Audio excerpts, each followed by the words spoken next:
बिहार विधानसभा के दूसरे चरण के प्रचार के लिए कांग्रेस महासचिव और वायनाड सांसद प्रियंका गांधी ने आज पूर्णिया, पटना, कटिहार और कदवा में जनसभाएं की, जिसमें उन्होंने भारतीय जनता पार्टी पर तीखे अंदाज में हमला बोला।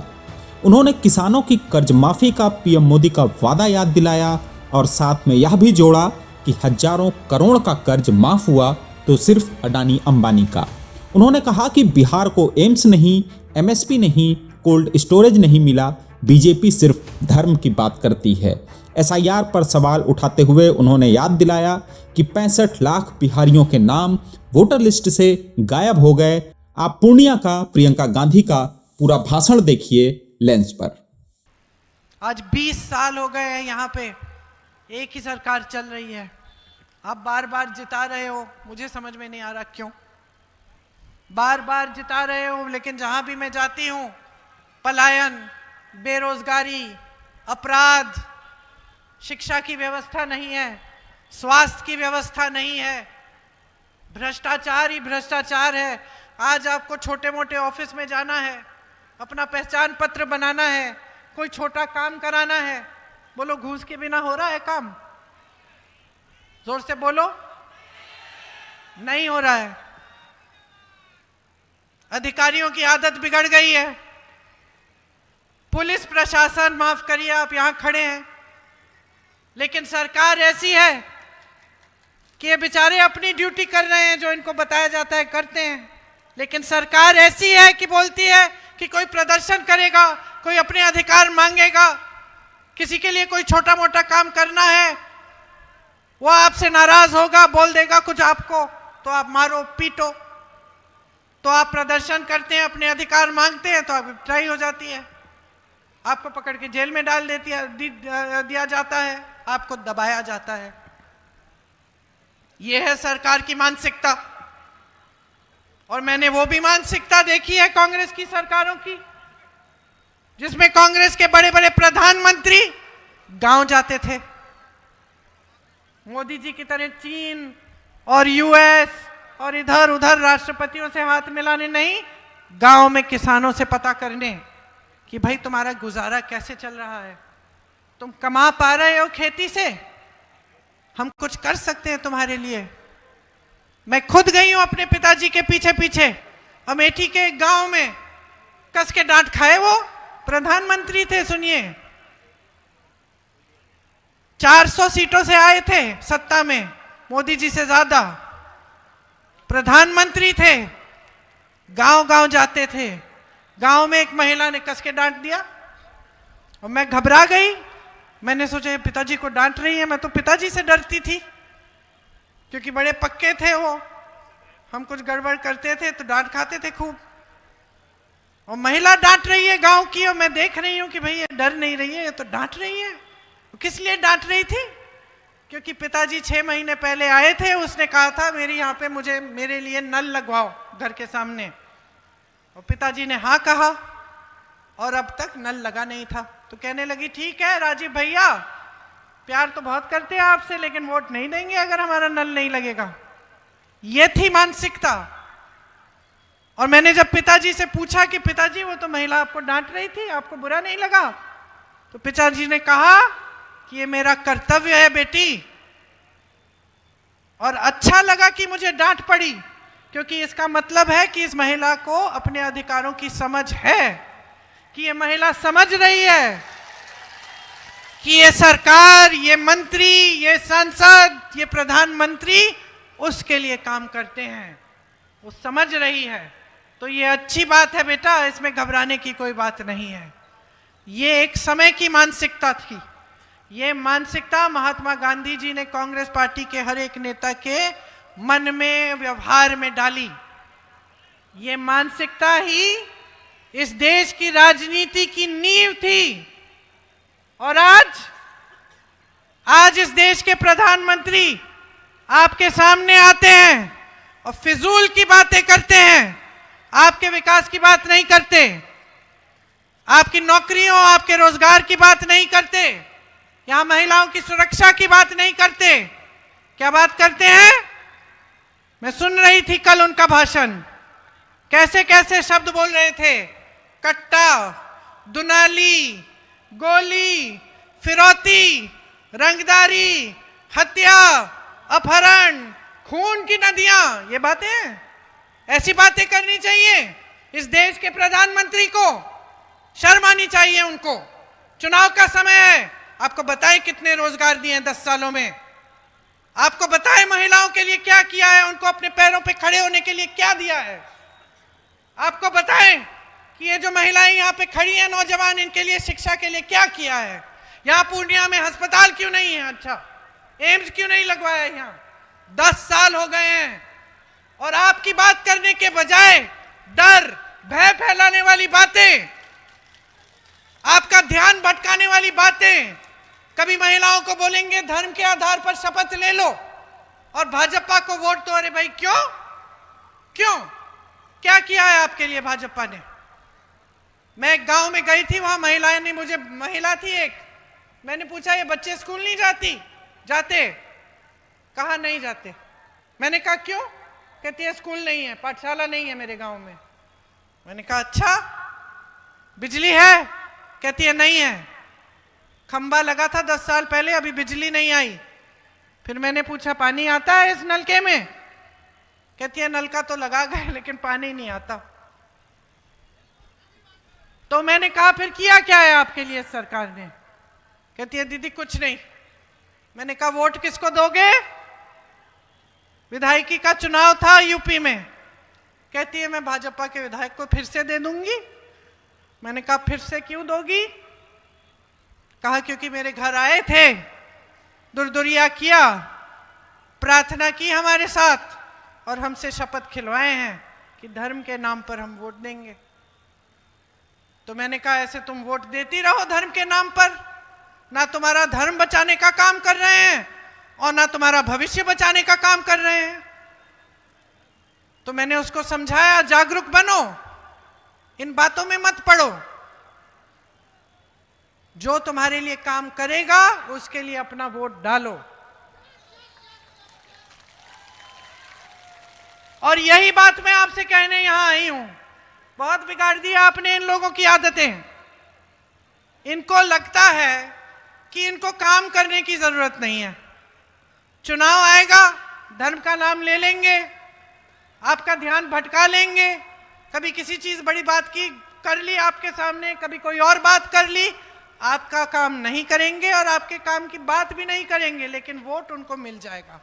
ये आश्वासन उनके दिल में है आपकी तरफ से और ये गलत है। आपसे शिकायत है, आप जागरूक नहीं बन रहे हो। आपके बच्चे पलायन करके जा रहे हैं, नौकरी ढूंढने कहीं किसी शहर में भटक रहे हैं। आप बीमार पड़ते हो तो घबराहट होती है कि इलाज कैसे करोगे।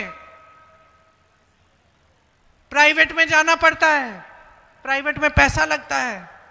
आपको बेटी की शादी करानी है, बच्चे की शादी करानी है, बच्चे की फीस भरनी है, किसी बड़ी परीक्षा के लिए तो पैसे इकट्ठे करने पड़ते हैं, कर्ज लेना पड़ता है, ब्याज लगता है। उम्र बीत जाएगी, ब्याज आप लौटा नहीं पाओगे। कर्ज भरते भरते और आपको कुछ नहीं दिया जाता। एक बार भी आपके कर्ज माफ नहीं किए जाते। किसके माफ हो रहे हैं मोदी जी के भारत में? बताइए किसके? नाम लो, अडानी जी के नाम लो, अंबानी जी के, इनके कर्ज माफ होते हैं। इनके पास पहले से हजारों करोड़ रुपए हैं। मोदी जी आपके गांव में नहीं दिखते, इनके बच्चों के शादियों में जरूर दिखेंगे। इनके बच्चों की शादियों में हाथ जोड़ते हुए, भोजन करते हुए। आपके कर्ज माफ नहीं होंगे, उनके कर्ज माफ होंगे। यह है मोदी जी का भारत, मोदी जी का साम्राज्य, जिसमें 65 लाख वोट बिहार की जनता के काटे गए हैं, जिसमें वोटों की चोरी हो रही है। क्योंकि अब घबराहट हो रही है कि शायद जनता का मूड बिगड़ गया है, जनता अब नाराज हो रही है, अब जागरूक हो रही है। जनता समझ रही है कि ये मोदी जी चुनाव के समय आके बड़े बड़े वादे करते हैं और उन वादों को पूरा नहीं करते। शायद दशक हो गया है एक कि उन्होंने कहा था 2 करोड़ रोजगार देंगे देश में, कहां है? आज चुनाव के समय आए, फिर से 2 दिन पहले कहते हैं 1 करोड़ रोजगार देंगे बिहार को। तो दिए क्यों नहीं? 10 साल हो गए हैं, दिए क्यों नहीं? आप पलायन करके क्यों जा रहे हो दिल्ली, मुंबई, कलकत्ते? अगर आपको रोजगार दिया होता, अगर अपने वादे पूरे कर किए होते, तो ये परिस्थितियां होती आपकी कि आपके परिवार ही अलग हो रहे हैं क्योंकि एक सदस्य कहीं दूर है, नौकरी कर रहा है, बेचारा कमाने की कोशिश कर रहा है मुश्किल से मुश्किल परिस्थितियों में, और बाकी परिवार यहां है और मुश्किल परिस्थितियों का सामना कर रहा है। तो कैसा जीवन है ये जो आपको दिया है इन लोगों ने? क्या किया है आपके लिए? और कब जागेंगे आप? कब तक ये बातें चलेंगी कि धर्म के नाम पर, जाति के नाम पर, किसी और चीज के नाम पर ये जो झूठा राष्ट्रवाद है इनका, कि जब जब चुनाव आता है तो ये बातें करते हैं। 2-3 दिन पहले मैं मिली एक पुलवामा के शहीद के परिवार से, पूछिए इनसे क्या किया है इन्होंने उन परिवारों के लिए, उन शहीदों के लिए। सेना को मजबूत करने के लिए क्या किया है? अग्निवीर ले आए। मुझे मालूम है कि कितनी आशाओं को लेकर बिहार के नौजवान तैयारी करते थे, प्रशिक्षण करते थे सेना में भर्ती होने के लिए। दिल में राष्ट्रवाद की भावना, देशभक्ति की भावना लेकर, मैंने खुद अपनी आंखों से यूपी में देखा है। 4 बजे सुबह 10-15 लड़के गांव में जा रहे। मैं गांव में क्या पूछोगे क्या कर रही थी 4 बजे सुबह? मैं पुलिस मेरे पीछे थी, मैं जा रही थी लखीमपुर खेरी, क्योंकि भाजपा के मंत्री के बेटे ने 6 किसानों के अपनी गाड़ी के नीचे कुचल दिया था। तो मैं उन परिवारों से मिलने जा रही थी, पुलिस मेरे पीछे थी। मैं 4 बजे सुबह गांव में थी। गांव में मैंने देखा 10-15 लड़के आ रहे हैं, तो मैंने कहा ये 4 बजे सुबह क्या कर रहे हैं? वर्जिश कर रहे थे, दौड़ लगा रहे थे। किस लिए? सेना में भर्ती होने के लिए। बातचीत हुई, उस समय अग्निवीर नहीं था, और सब बच्चों ने बोला कि हमारा बड़ा दिल है कि हम देश की सेवा करें, हम सेना में भर्ती होंगे, अच्छा वेतन मिलेगा, अच्छी नौकरी भी मिलेगी, घर परिवार की हम देखभाल कर पाएंगे। मोदी जी ने क्या किया? अग्निवीर ले आए। नौजवानों के सपने चूर चूर हो रहे हैं पूरे देश भर में। बिहार में पेपर लीक पे पेपर लीक हो रहा है। आप परीक्षा देने जाते हैं, आपका पेपर लीक होता है, फीस भरते हो, फॉर्म की फीस भरते हो, परीक्षा केंद्र में पहुंचने के लिए आप पैसे खर्चते हो, ट्यूशन के लिए आपके परिवार किसी न किसी तरह जुगाड़ करके पैसे इकट्ठे करते हैं ताकि ट्यूशन की फीस भरें। आप पेपर देते हो, रिजल्ट नहीं आता, पेपर लीक होता है, कोई कहीं पे पैसे खा रहा है उन पेपरों को लीक करा के, और आपका भविष्य बर्बाद हो रहा है। और ये एक बार नहीं, एक परीक्षा के साथ नहीं, बार बार हो रहा है। नौजवान इंतजार करते रहता है कि कहीं नियुक्ति हो जाएगी, कहीं नौकरी नहीं लेता, सोचता है कि चलो 6 महीने में तो आ जाएगा रिजल्ट, नियुक्ति हो जाएगी। साल पे साल गुजर जाता है, शादी नहीं हो पाती, नौकरी नहीं लग रही है, भविष्य बर्बाद हो रहा है। 26 साल का, 27 साल का, 28 साल का हो रहा है, कुछ होने नहीं वाला। जिस प्रदेश से सबसे बड़े बड़े IAS officer, IPS officer, IFS officer होते थे, शिक्षा की व्यवस्था इतनी ठोस, इतनी बढ़िया थी, आज उस प्रदेश से एक भी पेपर का ठीक ढंग से रिजल्ट नहीं निकल रहा है। शिक्षा की व्यवस्था ठप हो चुकी है। बड़े बड़े नेता यहां से आते थे, ये थी आपकी महानता। देश का सबसे पहला दलित मुख्यमंत्री यहीं बिहार में, ये थी आपकी महानता। और आज कुछ नहीं मिल रहा है आपकी धरती को। आपने अपने खून और पसीने से सींची है ये धरती, आज भी सींच रहे हो। आज भी यहाँ का किसान दिन रात एक करके काम कर रहा है, कमा नहीं पा रहा है, ना उसे उपज का दाम मिलता है।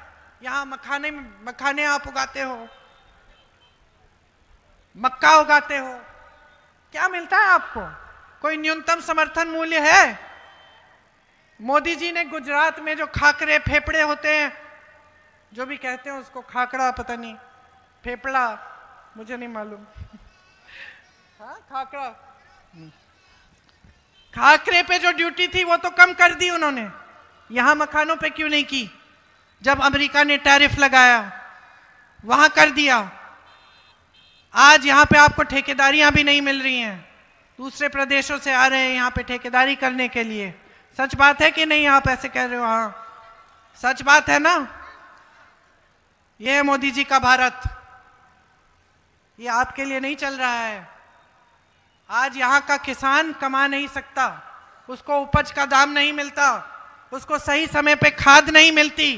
खाद वितरण केंद्र में जाओ तो इतनी बड़ी लाइन लगी रहेगी, उसको न्यूनतम समर्थन मूल्य नहीं मिलता। ट्रैक्टर खरीदने जाएगा तो जीएसटी इतना देगा कि मुमकिन ही नहीं है। पेट्रोल डीजल महंगा है, ना ठीक ढंग की व्यवस्थाएं हैं यहाँ कोल्ड स्टोरेज की, मंडियों की, तो खेती किसानी से कमाई नहीं हो रही है। रोजगार इन्होंने सारे खत्म कर दिए। बड़ी बड़ी सरकारी कंपनियां थी, उससे रोजगार मिलता था, आज क्या मिलता है? उनको भी ठेकेदारी पे डाल दिया है। वहां पे भी जो नौकरियां हैं या निजीकरण कर लिया है उनका, अडानी जी अंबानी जी को दे दिया है। देश के बंदरगाह, देश के हवाई अड्डे, देश के खदान सब अपने बड़े मित्रों को दे दिए हैं, तो कहां से आएगा रोजगार? आप छोटा कारोबार अपना शुरू करने की कोशिश करते हैं तो भी सरकार सहायता नहीं देती।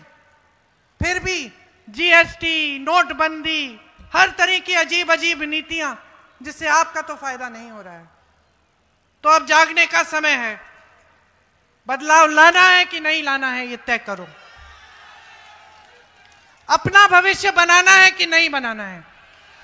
मेरी बहनें यहां बैठी हैं, महागठबंधन की सरकार ने कुछ सोचा है आपके लिए, और घूस नहीं है जैसे ये लोग देना चाह रहे हैं। इनको घूस की इतनी आदत हो गई है कि ये सोचते हैं कि बिहार की महिलाओं को भी घूस दे देते हैं, वोट ले लेंगे 10,000 रुपए लेके। 10 सालों से आपके लिए 1 रुपया नहीं था। चुनाव के 10 दिन पहले आपको 10,000 रुपए पकड़ा रहे हैं। बहनों बहुत समझदार हो, नियत समझते ही हो तुम, महिला हो, ये पुरुष नहीं समझेंगे। मैं समझती हूं कि हम नियत को बहुत जल्दी समझ लेते हैं, है कि नहीं? हंस रही हो, है? सही बात है कि नहीं? अगर हम लड़का देखने जाएंगे अपनी बेटी के लिए तो सबसे पहले क्या देखेंगे कि इसकी नियत ठीक है कि नहीं, है कि नहीं? नियत सही नहीं लगी तो कभी नहीं मानेंगे हम, सही बात है? तो नियत पहचानो। गांव में, समाज में आती है पहचाननी, तो अब नेताओं को भी पहचानो। 10 सालों से कुछ नहीं किया, यहां पे आप पे अपराध 3 गुना बढ़ा है, रोजगार नहीं मिलता महिलाओं को, कुछ नहीं दे रहे। अब चुनाव आ रहा है, ओ महिलाओं का वोट मिलेगा, चलो 10,000 पकड़ा देते हैं। और महिला बेचारी अच्छी है, वो बोलेगी कि चलो मोदी जी ने 10,000 रुपए भेजे हैं, हम इन्हीं को वोट दे देते हैं। मत बोलो, मेरी बात सुनो, ले लो 10,000 रुपए, अच्छा करो कुछ उससे, बचत कर लो, अपने बच्चों के लिए कुछ खरीद लो, किसी का इलाज करना है कर लो, और 10,000 ले लेंगे, वो दे देंगे, वो भी ले लो, लेकिन अपना वोट मत व्यर्थ करो, अपना वोट इनको मत दो, बहुत हो गया है। अपना वोट उनको दो जो लगातार 10 सालों के लिए आपको काम करके दिखाएंगे, जिनको समझ है कि आपका संघर्ष क्या है, जो एक ऐसी परिस्थिति यहां बिहार में बनाएंगे कि आपके बच्चों को, आपके पतियों को यहीं पे रोजगार मिले। तो महागठबंधन ने क्या सोचा है आपके लिए, सुन लीजिए, कि हर महीने आपके खातों में 2500 रुपए डाले जाएंगे सीधे महिलाओं के खातों में, कि जो भूमिहीन परिवार हैं उनको एक मकान हेतु 3 या 5 डिसमिल जमीन दी जाएगी और वो जमीन महिलाओं के नाम की जाएगी। कि जो जीविका बहनें हैं उनको स्थायी रोजगार दिया जाएगा और 30,000 रुपए प्रतिमाह मिलेगा। जो माताएं विधवा हैं उनको 1500 का पेंशन मिलेगा, जो हर साल 200 रुपए बढ़ाया जाएगा। महिलाओं के लिए हर अनुमंडल में कॉलेज या पाठशाला बनाई जाएगी ताकि आपको शिक्षा अपने ही यहां मिल पाए ठीक ढंग से। नौजवानों सुन लो, कोई छोटा कारोबार शुरू करना चाहते हो, गरीब परिवार से हो, महागठबंधन की सरकार तुम्हें 2 लाख रुपए देगी। ये जो पेपर लीक होते जा रहे हैं इसके खिलाफ कार्रवाई सख्त से सख्त होगी। एक जॉब कैलेंडर निकाला जाएगा जिसमें परीक्षा का दिन, रिजल्ट का दिन और नियुक्ति का दिन पहले से तय होगा। अगर उसमें किसी ने घोटाले करने की कोशिश की तो सख्त से सख्त कार्रवाई होगी। आपके परीक्षा का फॉर्म निःशुल्क होगा और जब आप परीक्षा केंद्र में जाओगे तो आने जाने का जो खर्चा है वो आपको उठाना नहीं पड़ेगा, सरकार उठाएगी। हर विधानसभा में 10 करोड़ रुपए अलग से दिए जाएंगे ताकि स्थानीय उद्योग बने और आपको स्थानीय रोजगार मिले। इन लोगों ने अडानी जी को हजारों या सैकड़ों एकड़ जमीन दे दी है 1 रुपए के दाम पे, 1 रुपए प्रति एकड़। ये काम किया है मोदी जी ने यहाँ बिहार की जमीन। हम चाहते हैं कि 2000 एकड़ जमीन आपके उद्योग लगवाने के लिए और आपके शिक्षा के संस्थानों के लिए रखी जाए। इनमें अच्छे शिक्षा के केंद्र बनेंगे और अच्छे उद्योग लगाए जाएंगे। यहाँ पे सरकारी कर्मचारी खड़े हैं, इनसे कोई भी पूछेगा, किसी ने कष्ट भी नहीं किया है भाजपा में पूछने का, लेकिन कोई भी पूछेगा कि आपकी आज सबसे बड़ी समस्या क्या है तो आप क्या कहेंगे? आपको पुराना पेंशन चाहिए, है कि नहीं? आज आपको पुराना पेंशन नहीं मिलता। महागठबंधन की सरकार कह रही है कि आपको पुराना पेंशन मिलेगा। अगर हमारी सरकार आएगी तो हम 5 एक्सप्रेसवे नए बनाएंगे बिहार में। दिव्यांग पेंशन को 3,000 रुपए किया जाएगा। संविदा कर्मियों और आउटसोर्सिंग पर कार्यरत कर्मचारियों को स्थायी बनाया जाएगा। सबसे बड़ी स्कीम कि 25 लाख रुपए तक आपका इलाज मुफ्त में होगा। मतलब कि कोई भी बीमारी हो, बड़ी से बड़ी, चाहे दिल का कुछ आपका दिल का दौरा पड़े या कैंसर की बीमारी हो या लिवर की या फेफड़ों की, जो भी हो, 25 लाख तक सरकारी और निजी अस्पतालों में आपको मुफ्त में इलाज मिलेगा। अब आपको लगता होगा कि ये बड़ी बड़ी बातें हैं, क्या पता कि ये लोग भी पूरा करेंगे कि नहीं। यहाँ सचिन पायलट जी बैठे हैं, इनसे पूछिए, राजस्थान में कांग्रेस की सरकार थी तो ऐसी स्कीम थी कि नहीं पायलट जी? लाखों लोगों ने फायदा उठाया कि नहीं इस स्कीम का? बताइए। वो भी मिले होंगे, मैं भी मिली ऐसे लोगों से जिनका पूरा हार्ट का ऑपरेशन, कैंसर का इलाज सारा मुफ्त में हुआ। तो ये स्कीम हम बिहार में लाना चाहते हैं।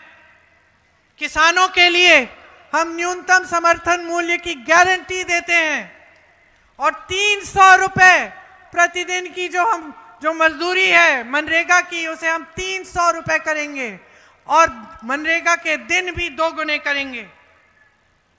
आज तमाम प्रदेशों में जहां एनडीए की सरकार है, बिजली की बड़ी बड़ी बिल आती हैं, बिजली नहीं आती। तो मैं आपको बताना चाहती हूं कि महागठबंधन की अगर सरकार बनेगी तो आपको 200 यूनिट बिजली मुफ्त में मिलेगी।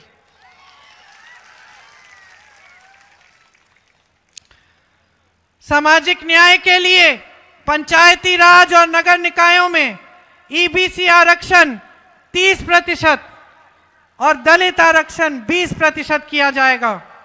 अति पिछड़ा वर्ग अत्याचार निवारण अधिनियम बनाया जाएगा, जिससे जो अपराध बढ़ रहे हैं उन पर रोक लगाया जाए और निजी शिक्षा संस्थानों में भी आरक्षण लागू होगा। देखिए, आपको एक ऐसी सरकार चाहिए जो आपका सम्मान करे, बिहार का और बिहार की इस महान धरती का और बिहार की इस महान जनता का, जो आज भी देश का निर्माण कर रही है। बड़ी बड़ी फैक्ट्रियां आपको मालूम है कि कांग्रेस के जमाने में कितनी थी यहां? मेरे पास यहां सूची है, ढूंढ के बताती हूं। 1 मिनट रुको, अब आपने पूछा है तो जवाब तो मिलना चाहिए। ये देखिए, कांग्रेस के जमाने में बिहार में बांध बने, बड़े बड़े पुल बने, परियोजनाएं बनी, कोसी प्रोजेक्ट, इंडस्ट्रियल बेल्ट बना, यहां डेयरी, तेल की रिफाइनरी, पेपर मिल, चॉकलेट की फैक्ट्री, स्कूटर की फैक्ट्री, चीनी की फैक्ट्री, कागज का पेपर मिल, कह चुकी हूं, जूट की फैक्ट्री, सीमेंट की फैक्ट्री, ट्रैक्टर की फैक्ट्रियां, खाद की फैक्ट्रियां, सब चीजों का निर्माण यहां बिहार में होता था। यह था कांग्रेस का जमाना।